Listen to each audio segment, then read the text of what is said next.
थोड़ा सा ध्यान रखिए, थोड़ा करेक्शन कर लीजिए। लंका में उसका निवास था, पर साम्राज्य पूरी धरती पर था उसका।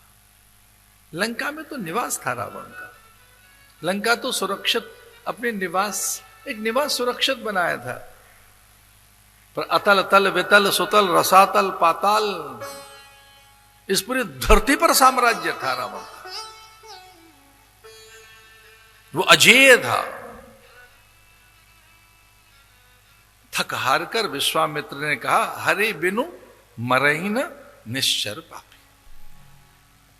अब हरि अवतरण हो गया है, भगवान आ ही गए तो चलें। और उन्होंने पहले ही ठान रखा था, केवल राम नहीं लखन भी, और ये मेरा अधिकार है। क्या सामर्थ्य रही होगी ऋषियों की, मंत्र बल कितना बड़ा होता है। पहुंचे अयोध्या में, अयोध्या भयभीत हो गई। गुप्तचरों ने, अनुचरों ने, उच्च सचिव सेवकों ने,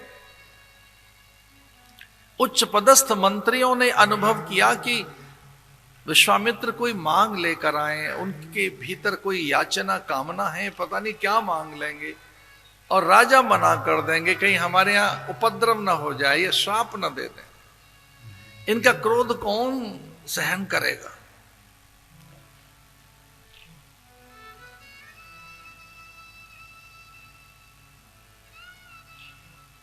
आगमन का समाचार सुनकर नंगे ही पैरों उठे, उत्तरीय उतार कर मस्तक का मुकुट एक ओर रखकर साष्टांग प्रणाम किया गुरुदेव को। हे गुरुवर, हे मुनिवर, हे यतिवर, मैं धन्य हुआ।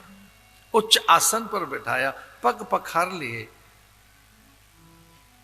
पाद्य पूजन करने लगे, प्रणाम, नीरांजन, उनकी प्रदक्षिणा की 11 बार, फिर से साष्टांग प्रणाम। राजा ने, दशरथ उन्हें प्रणाम कर रहे हैं, एकादश प्रदक्षिणा करके पूछा, हे गुरुवर कोई आज्ञा।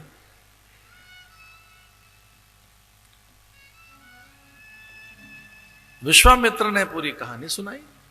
अनुज समेत देव रघुनाथा, निश्चर बद में हो सनाथा। कोई मांग नहीं है, कुछ विलंब न हो, अभी अविलंब तत्काल। कोई मुहूर्त विचार नहीं करना है, समय पर विचार नहीं करना है, वो कल के लिए नहीं है, आज और अभी राम लखन चाहिए, अभी चाहिए। कल पर विचार नहीं होगा, कोई मुहूर्त पर विचार नहीं होगा, कोई योजना नहीं बनानी है, अब भी चाहिए राम और लक्ष्मण।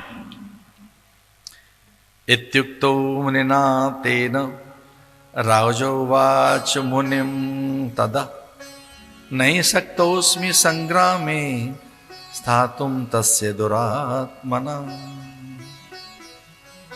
बिलखने लगे राजा, बोले महाराज क्या मांग रहे हैं आप कह क्या रहे हैं? रावण के लिए मैं अपने पुत्र दे दूं? इत्युक्तो मुनिना तेन राजोवाच मुनि तथा नहीं शक्तोस्मि संग्रामे स्थातुम तस्य दुरात्मना। न तो मैं ठहर सकता उसके सामने, और न ही मेरा पुत्र। रावण के सामने मैं दशरथ नहीं ठहर पाऊंगा।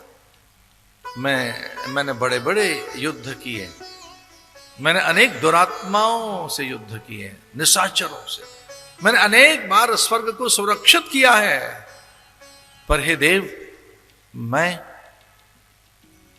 रावण के सामने नहीं ठहर सकता, मैं उसके सामने युद्ध में टिक नहीं पाऊंगा।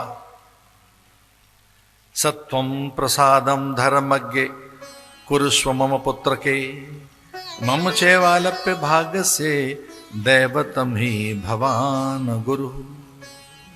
हे गुरुदेव, आप मेरे देवता भी हैं, आप मेरे भाग्य विधाता भी हैं, आप मेरे गुरु भी हैं, आप मेरे हितकर हैं, आप मेरे प्राणदाता हैं, आप मेरे जीवन दाता हैं। हे गुरुदेव, ये नहीं हो पाएगा, आप बहुत कठिन मांग रहे हैं, मेरे प्राण मांग रहे हैं, मैं भी चलूं तो मैं टिक नहीं पाऊंगा। क्योंकि वो केवल ताड़िका नहीं है, वो मारीच नहीं है, वो रावण है, वो रावण की योजना है। इसलिए हे देव, ये तो मैं नहीं कर पाऊंगा, ये तो मेरे से होगा नहीं। सतु वीरवतां वीर्यमादत्ते युधे रावण, तेन चाहम न शक्तोस्मि संयुद्धुम तस्य वा बले, सबलो वा मुनिश्रेष्ठ सहितो ममात्मजे। हम असमर्थ हैं उसके सामने युद्ध करने में, हमसे नहीं होगा वो, क्योंकि यक्ष गंधर्व किन्नर भी उसके सामने टिक नहीं पाते हैं। जब ब्रह्मा भी उससे भयभीत होते हों, महादेव मौन हो जाते हों, इंद्र आदि उससे अनेक बार पराजित हो चुके हों, तो ना, ये हमारे बस का नहीं है। आप गुरुदेव हम पर तो कृपा ही करें, हम ऐसा नहीं कर पाएंगे। और बड़ी सुंदर सी बात कही राजा दशरथ ने, लेकिन उस बात को सुनते ही बड़ा क्रोध आ गया विश्वामित्र को। देव दानव गंधर्व यक्षः पतग पन्नगा, न शक्ता रावणम सोदुम किम पुनर्मानवा युधि। वो मूर्ख होगा मनुष्य जो उससे युद्ध करने का विचार करे। वो कोई मनुष्य मूर्ख ही होगा जो रावण से युद्ध करने की बात कहे, अथवा रावण की सेना के सामने जाने की बात कहे। अरे यक्ष गंधर्व किन्नर ये विचार सुनते ही भयभीत हो जाते हैं। कोई देव ऐसा नहीं है जो ये विचार कर सके कि हमें रावण से लड़ना है, हम रावण के सामने खड़े होंगे। ना देव, आप हमारी रक्षा कीजिए, आप हमारे दैवत हैं, भाग्य हैं, आप मेरा भाग्य हैं, और चूंकि आप मेरा भाग्य हैं इसलिए मेरी तो रक्षा ही कीजिए आप।